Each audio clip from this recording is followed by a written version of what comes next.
શુભમ કરોતિ કલ્યાણમ. આ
સૌપ્રથમ માના ચરણોમાં વંદન. આપણા સૌના ઈષ્ટદેવ રામચંદ્ર ભગવાનના ચરણોમાં વંદન. શ્રી કૃષ્ણ ભગવાનના ચરણોમાં વંદન. રામને પણ જેને ઋણી રાખ્યો એવા પવન પુત્ર હિમાલયનો પણ દાદો કહેવાય એવો ગર્વ ગઢ ગિરનાર.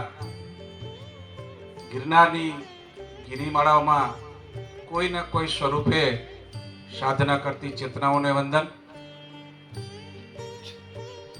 અને આજના કળિયુગ અને કપટી યુગની અંદર પણ ભારતીય સંસ્કૃતિ અનુસાર આપણા ઋષિ મુનિઓ જે આપણે વૈદિક દવાઓ બતાવતા ગયા અને ભારતીય સંસ્કૃતિ જાળવવા માટે કોઈ પણ જાતની અપેક્ષા રાખ્યા વિના નિસ્વાર્થે પૂરા ગુજરાતમાં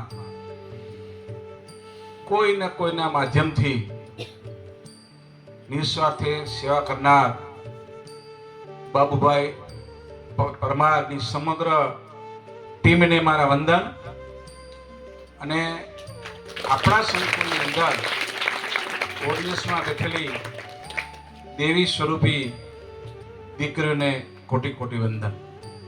છે બાબુભાઈ પરમાર સુરતથી આવે છે.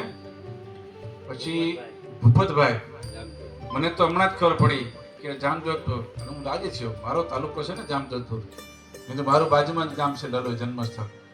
પછી અરવિંદભાઈ, જામકુરના તાલુકાની ઘણી બધી દીકરી છે. ત્યાર પછી જે કહે ને રમતો જોગી આયો, કહા સે આયો કહા સે ગયો. પણ આપણે ઈશ્વર પાસે આજે ચોક્કસ દીકરી વિચાર તો કરો કેવો સરસ દિવસ આજે દિવસ છે ને આજે. આપણા ભાઈઓ તમને મોકલેલા ક્લાસ અને આપણી કબડ્ડી ની હરીફાઈ હતી, વિશ્વ સિંહ દિવસ હતો. અને આજે આયુર્વેદિક દવા યોગ અને ભગાવો રોગ એનું આજે આપણા સંકલ્પમાં નિર્માણ થયું.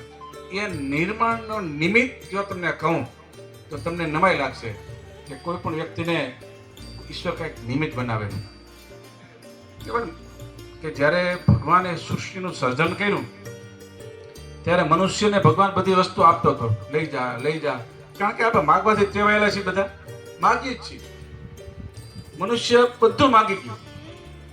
છેલ્લે એક શાંતિ નામની વસ્તુ હતી ને, ભગવાન એના પગ નીચે દબી દીધી. એ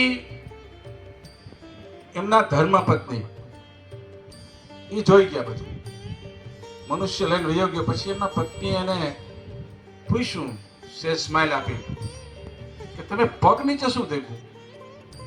ત્યારે ભગવાન કૃષ્ણ બોલે છે કે આ મનુષ્યને મેં બધું આપ્યું, જે માગ્યું એ બધું આપ્યું, એની જે નથી માગ્યું એ નથી આપ્યું, અને મેં રાખી દીધું. તો કે શું છે? તો કે શાંતિ. કેમ રાખી?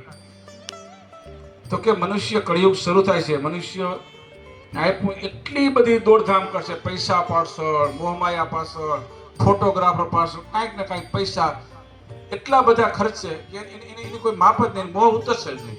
એનું સ્ત્રી પોતપોતાના ઘરે એના મા બાપ સુધી પહોંચાડે એ તો સ્વસ્થ રહે, પણ સાતમ આઠમ ઘરે જાય છે અને ત્યાં ઘરે જઈને પણ એના મા બાપને, એના પરિવારના જે કાંઈ વ્યસનો હોય એને વ્યસનો ઓછા કરી અને સાત્વિક ખોરાક લેવાની સલાહ આપે, એ પણ એને સમજણ આપે એવી ભગવાનને પ્રાર્થના કરી. બાબુભાઈ, જય શ્રી રામ, જય શ્રી કૃષ્ણ.